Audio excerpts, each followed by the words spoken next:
നവരാത്രി വിഗ്രഹ ഘോഷയാത്ര ഇന്ന് അനന്തപുരിയിൽ എത്തിച്ചേരും. പത്മനാഭസ്വാമി ക്ഷേത്രത്തിൽ എത്തുന്ന ഘോഷയാത്രയെ ഉടവാൾ ഏറ്റുവാങ്ങി ആചാരപരമായി വരവേൽക്കും. ശുചീന്ദ്രത്ത് നിന്ന് 300 നങ്കയുടെ എഴുന്നള്ളത്തോടെ ആരംഭിച്ച യാത്ര 3 ദിവസം പൂർത്തിയാക്കിയാണ് അനന്തപുരിയിൽ എത്തുന്നത്.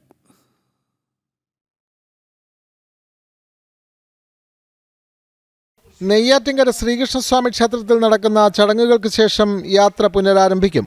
ഉച്ചയോടെ നഗരാതിർത്തിയിലെത്തുന്ന യാത്രയ്ക്ക് വമ്പൻ സ്വീകരണമൊരുക്കും. സന്ധ്യയ്ക്ക് പത്മനാഭസ്വാമി ക്ഷേത്രത്തിലെത്തുന്നതോടെ ഉടവാൾ ഏറ്റുവാങ്ങി ആചാരപ്രകാരം വരവേൽക്കും. പത്മതീർത്ഥത്തിലെ ആറാട്ടിന് ശേഷം നവരാത്രി മണ്ഡപത്തിൽ സരസ്വതി ദേവിയെ ഒക്ടോബർ 4 വരെ പൂജയ്ക്കിരുത്തും. കരമന മുതൽ വെള്ളിക്കുതിരപ്പുറത്ത് എഴുന്നള്ളിക്കുന്ന കുമാരസ്വാമിയെ ആര്യശാല ദേവീക്ഷേത്രത്തിലും 300 നങ്കയെ ചെന്തിട്ട ദേവീക്ഷേത്രത്തിലും പൂജയ്ക്കിരുത്തും. ഇന്നലെ കേരള തമിഴ്നാട് അതിർത്തിയിലെത്തിയ യാത്രയെ ഗവർണർ രാജേന്ദ്ര വിശ്വനാഥ് അർലേക്കർ ഔദ്യോഗികമായി സ്വീകരിച്ചു.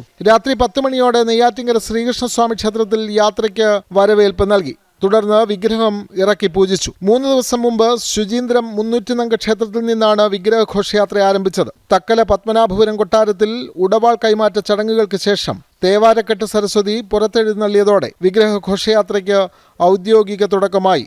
ജനം, തിരുവനന്തപുരം.